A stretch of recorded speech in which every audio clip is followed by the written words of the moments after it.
In this part of our discussion, we will concentrate on the statutory provisions regarding functions, composition and structure of the panchayats in India. As we have mentioned in our previous discussion, that the 73rd Constitution Amendment Act, which was accepted in 1992 and put into force from April 1993, has introduced a new part 9 into the Constitution text, and part 9 deals with articles from 243 capital A till 243 capital O. All these articles deal with the various aspects of panchayat administration in India. This is a very detailed attempt to talk about and delineate the areas of responsibility of the panchayats in India. So long, not that there are not panchayats, in fact, the states of West Bengal, Karnataka, Rajasthan, Andhra Pradesh and Maharashtra, to mention the leading ones, already had, by the time the amendment came, already had a very well developed 3-tiered panchayat system. And in West Bengal particularly, we had from 1978 a popular election in which political parties participated in the 3-level panchayat elections of Gram Panchayat, Panchayat Samiti and Zila Parishad.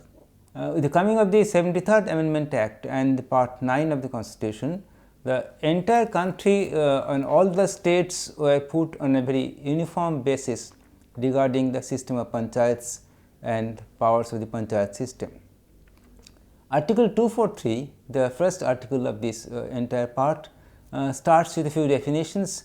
For example, one definition is very relevant, that what is a panchayat, and for panchayat, article 243 defines panchayat to be an institution of self-government for rural area, and this is very clear definition regarding panchayat.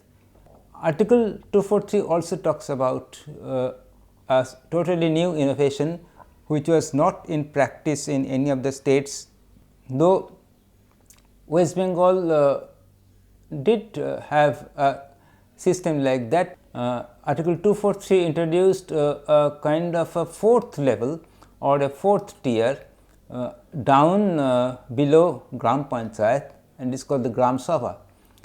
And Article 243 capital A is about Gram Sabha, which is just mentioned in Article 243. Now, Gram Sabha is a body of direct democracy. Now, direct democracy is a system in which people themselves participate in the policy making, and this was not there in India, particularly because of the hugeness of the whole system with so much of population. But as a measure of deepening democracy, India already had a democratic setup, but what was needed was deepening, bringing it down to the real grassroots level. The institution of Gram Sabha was introduced by the 73rd Amendment Act, and Gram Sabha is composed of all the electors, all the voters, that is, of a particular gram or village, which votes for a particular Gram Panchayat or a village panchayat, and this body, composed of all the voters and not their representatives alone, but all the voters, they meet at least twice a year, from 2 to 4 times a year, and they try to meet usually on public holidays so that everyone can participate. And Gram Sabha is given the responsibility of policy making at the grassroots level. The second part is taking stock of the fund position, the accounts of the entire Gram Panchayat, deciding on who would be the beneficiaries of different schemes, taking into consideration natural justice of not leaving out anyone, to be as inclusive as possible. So, in a way, Gram Sabha is both a policy making body, in that case it is a legislature, and an executive body which deals with the nitty-gritties of the whole process and also keeps in check the higher levels starting from Gram Panchayat right up to Zila Parishad. And this is a very democratic body, and this is functioning all over India. and right now we have a rough estimate all over India, more than 250,000 gram panchayats all over India now, and of course almost equal number of gram sabhas.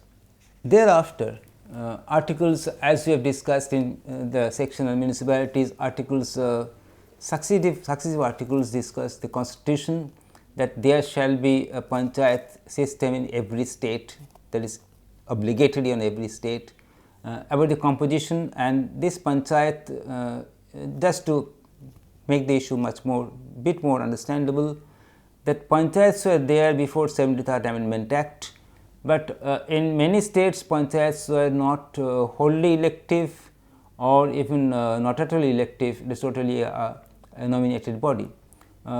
In some states like West Bengal, Karnataka or Maharashtra or Andhra, they are totally elective. So, this is made totally elective now, except few ex officio members, the majority is elective. The reservation principle is extended not only to the people belonging to the scheduled caste and scheduled tribes, who are given that number of seats in proportion to, in the same proportion as they are found, as scheduled castes are found in the general population of a particular area, be it a gram for a gram panchayat or a block for panchayat somiti or district for the Jila Parishad.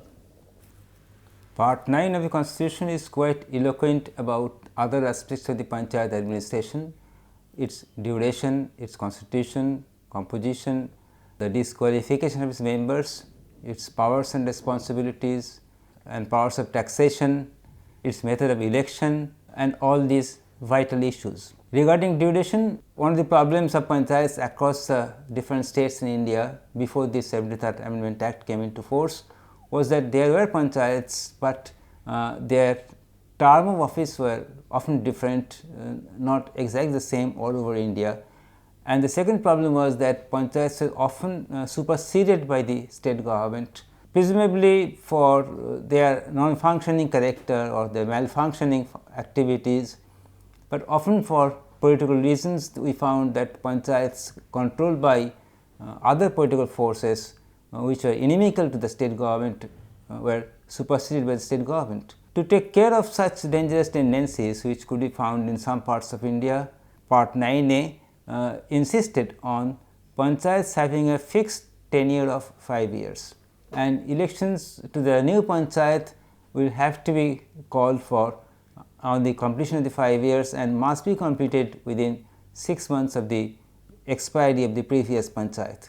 Thus, this was taken care of, that panchayats now are assured of a fixed term of service and not they are not in the, I would say, in the hands of the state government regarding their terms of service.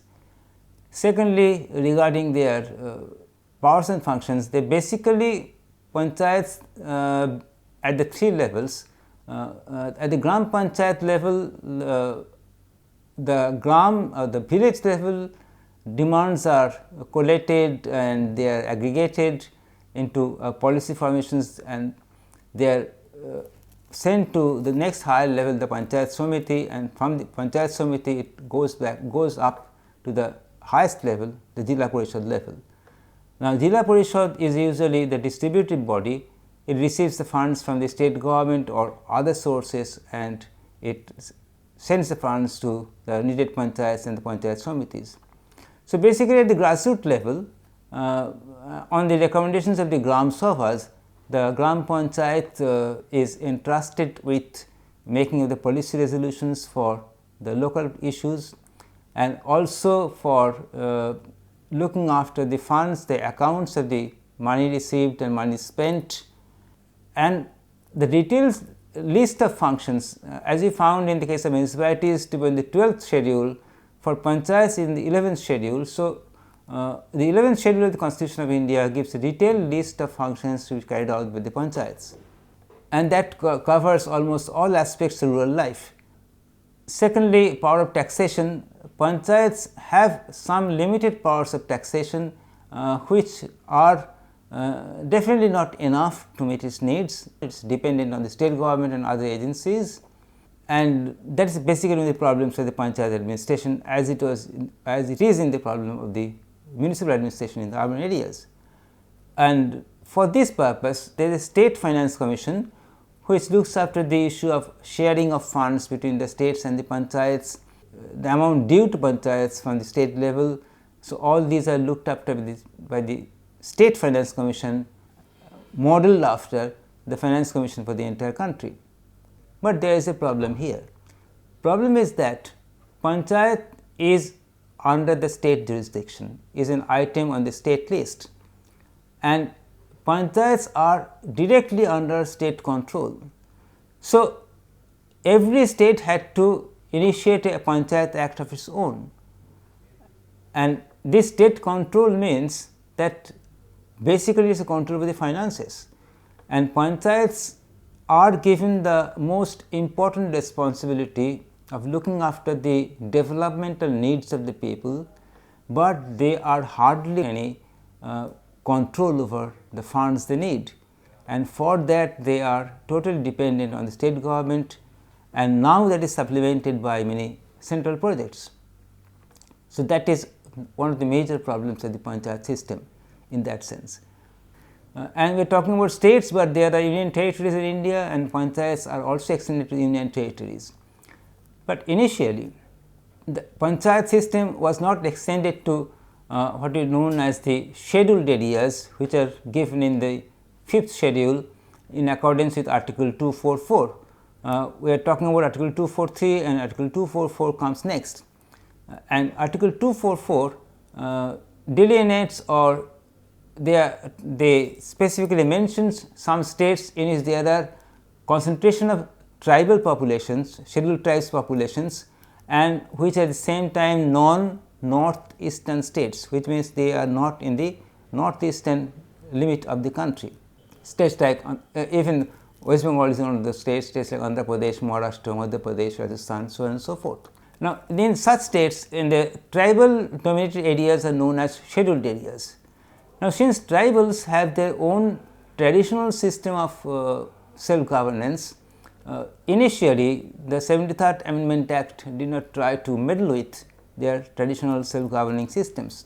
But in 1996, the extension of panchayat was then made to the scheduled areas, the PISA Act of 1996, and it brought under the panchayat system also the scheduled areas. But there was a difference in the sense that it was not meant to dislodge or not meant to do away with the traditional systems of self-governance in those tribal majority scheduled areas, but to supplement those traditional self-governing systems with the modern panchayat self-governing systems. An enormous responsibility was placed on Gram Sabha in those scheduled areas, because the major problem of these scheduled areas was they are mainly, if we look at the map of India, they are mainly in forested regions or in and around forests, and a large part of our non-mountainous tribal population lives in and around forest, dependent on forest products for their livelihood, and they have a communal ownership of land also there. So, the Gram Sabha of these scheduled areas were given entire responsibility of looking after all these aspects of tribal life, maintaining their rights, looking after the infringement of their rights, and thus these Gram Sabhas were supposed to put additional strength or to reinvigorate the traditional modes of self-governance which are there. So, in the panchayat system we find which have come from the 73rd Amendment Act, what are the major issues concerned with it? First of all, uniformity.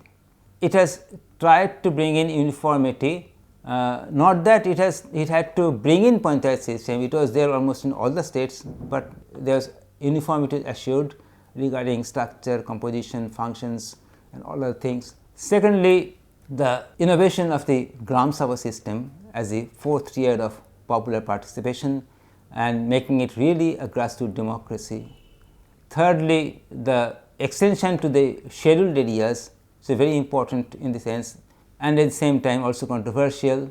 Fourthly, the state finance commission and the state election commissions, all these have tried to bring in an uniformity to the panchayat system. Part 9 have introduced a number of innovations with good intentions regarding the panchayat samiti. We will try to focus on two of them basically. One is Gram Sabha and other is the reservation of seats for women. Both are looked upon as attempts to deepen democracy. Democracy is there and deepening its base, and for which Gram Sabha was constituted, given a pride of place in the entire Part 9.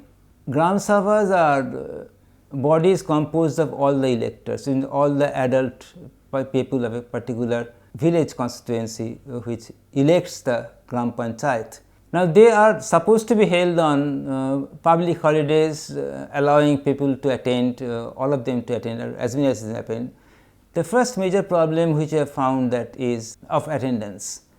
All across India, the average attendance figure in the Gram Sabha meetings have been around 10 to 12% and not more than that, which means about 90% of the members or about 88% of the members they do not attend Gram Sabha meetings.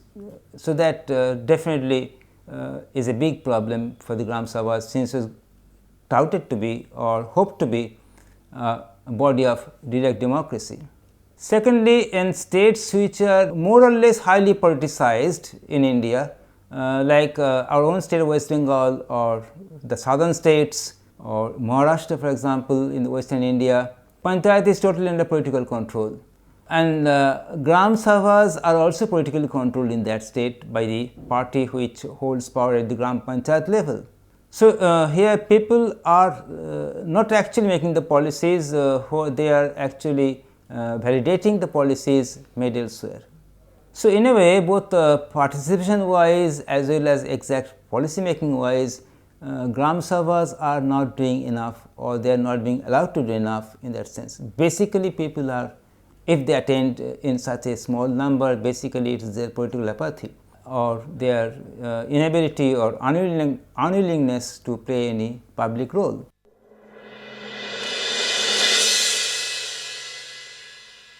Women hold up half the sky. We have been hearing that since a long time, but still holding up half the sky, they were not given any representation or any right to participate in a way apart from casting their votes.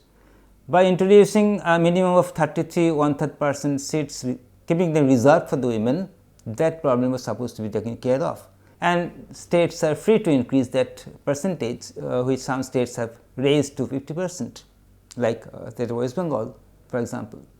What happens to the empowerment issue? We have found the seats are now being reserved for women, and they rotate among different constituencies, and usually across India, and more so in some particular regions of India, we found the tendency that a seat, when it becomes reserved for women, the women nominated is a member of the family to which the seat went previously to the male member, and the actual policy makers, the actual decision makers in that sense becomes the male members, and they wait out for 5 years for the next election till once again the seat is so called unreserved and male members can come in. And it has given rise to a new word called Sarpanch Poti, in which Poti, or the husband, is actually Sarpanch, though titular, in a titular manner, the wife or the sister or the mother is actually the Sarpanch or the Panchayat functionary. But still, one has to say that despite all these criticisms, which are a fact, and since 1993 this Panchayat system is in place, women are coming out into the open at the grassroots political level much more than previously, and much more than previously they are getting elected in many more numbers. They are taking part in the Panchayat activities at any of the 3 tiers. They are holding offices of the Gram Panchayat Pradhan, the Panchayat Samiti chairperson, or even the Sabadhipati at the Jila Parishad level, and that has definitely may not be to the expected level, but they definitely created much enthusiasm among women folk at rural areas. So, overall the panchayat system, which has been in India for a long time and has been reinstated through this 73rd Amendment Act, this panchayat system is now a part of Indian political architecture, but one problem still remains, that it is not yet officially the third tier of governance, or third level of governance, because panchayat is still subsumed under the authority of the state government. So, unless and until it gets its own power base, it will not be the actual third tier or third level of governance, as can be found out in some countries like Nigeria, for example, and Nigeria has given this third level a constitutional place. So, for that we can look for maybe some other amendment in the future to the present Panchayat Act or the present panchayat system. But one thing is that the panchayat should have, that is the last word, the panchayat should have enough power of raising its own resources, otherwise it will be at the mercy of either the state government or indirectly of the central government.